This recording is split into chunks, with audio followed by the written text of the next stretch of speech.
বড় বড় দিঘির মতো টব তৈরি করো, তাতে খাবার তৈরি করো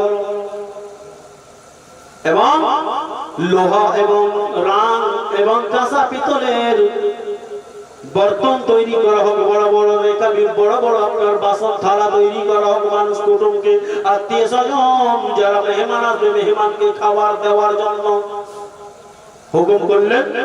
দেওকে জিনকে হুকুম করলেন।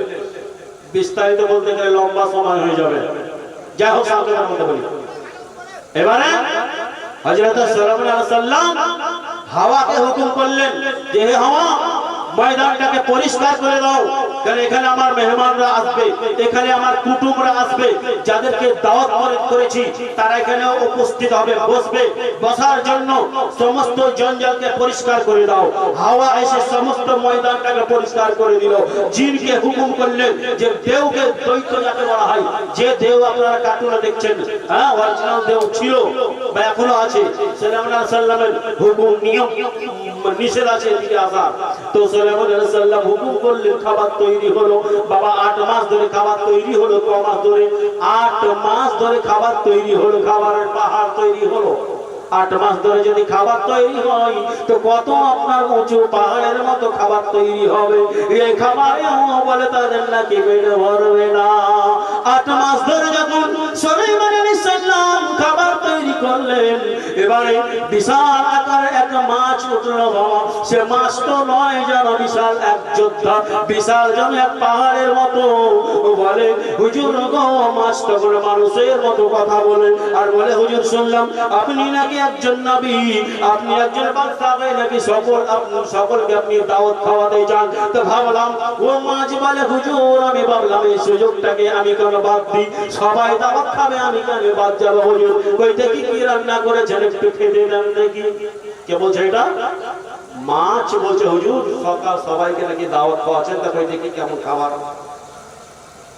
সুলাইমান আলাইহিস সালাম বলছে বাবা একটু ধৈর্য ধারণ করো, আমার মেহমান আসবে, কুটুম আসবে, একসঙ্গে খেতে দেবো।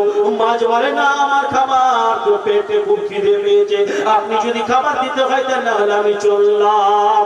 কিন্তু সুলাইমান আলাইহিস সালাম যখন বারবার, যখন দুই একবার যখন জিজ্ঞাসা নিষেধ করলেন, এখন দাঁড়িয়ে যাও, আরো কুটুমরা আসুক, একসঙ্গে তোমাদেরকে খাবার দেওয়া হবে, বন্টন করা হবে, তোমরা একসঙ্গে খাবার খাবে। কিন্তু মাছ বলে না, আমি খিদে সহ্য করতে পারি না, যদি আপনাকে খাবার দিতে হয় দেন, না হলে পেয়েছে ফেরত চলে যাবো, যাতে আপনাকে কি আমাদের মাইদের জবাবদিহি করতে হবে। তখন বাধ্য হয়ে হযরত সুলাইমান আলাইহিস সালাম বললেন যাও দেখো, দেখো খাবার তোমার সামনে আছে, যতটুকু পারো তুমি খেয়ে নাও।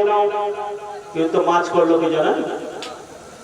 ওই 8 মাসের তৈরি করা খাবার, বিশাল পাহাড়, আপনারা তো ঠিক ফেলেন, মোটা মোটা টোপ জানালে ফেলেন না, বড় মাছ এসে ধাক্কা ধরে কাজ করে কাটতে লেগে যায়, তেমনি বুঝলেন 8 মাসের খাবার, বিশাল খাবারের পাহাড়, মাছ আপনার বলে লপ করে সব খেয়ে নিল। সুবহানাল্লাহ। এইবারে সুলাইমান আলাইহিস সালামকে তখন মাছ বলতে হুজুর আর কি আপনার খাবার আছে? সুলাইমান আলাইহিস সালামের অবস্থা কেমন হবে? অজ্ঞান হয়ে পড়ে গেল। সুলাইমান আলাইহিস সালাম মাছের 8 মাস থেকে তৈরি করা খাবার এক গ্লাসে খেয়ে নিল। আর এই দৃশ্য দেখে বাদশা সুলাইমান আলাইহিস সালাম অজ্ঞান হয়ে গেলেন, বেহুশ হয়ে গেলেন। সুবহানাল্লাহ।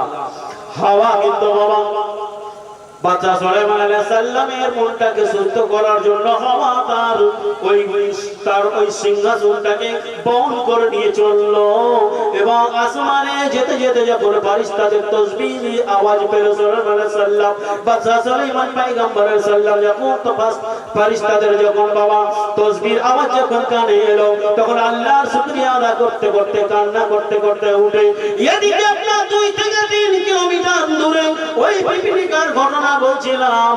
ওই পিঁপড়ের কমান্ডার, তার পায়ে একটি আপনার পাক খাম ছিল, এটাও কোরআনের মধ্যে লেখা আছে বাবা। হযরতে সুলাইমান আলাইহিস সালাম এদিকে পিঁপড়ে 2 থেকে 3 কিলোমিটার দূর থেকে পিঁপড়ের সতর্কবাণী করতেছে, বলছে ইয়া আইয়ুহান নামাল, ও পিঁপড়ের কমান্ডার তার পিপিলিকার দলকে সাবধান করছে, বলছে হে পিঁপড়ের দলেরা, তোমরা নিজের নিজের গর্তের মধ্যে ঢুকে যাও।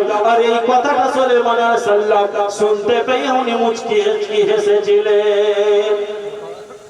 যখন মুচকি হাসলেন চারিদিকে তখন বলছে হুজুর হাসলেন কেন? বুঝবো না, হুজুর হাসার কারণটা বলতে হবে। বাদশাহ সুলাইমান আলাইহিস সালাম বললেন, শোনো, এখান থেকে 2 কিলোমিটার দূরে পিঁপড়ের কমান্ডার পিঁপড়েদেরকে সাবধান করছে, তাই আমি শুনতে পেলাম, তার জন্য পিঁপড়ের এই কথাটা শুনে আমি হেসে ফেললাম। তো মুসলমান, ও সুলাইমান আলাইহিস সালাম, হাওয়াকে আদেশ করে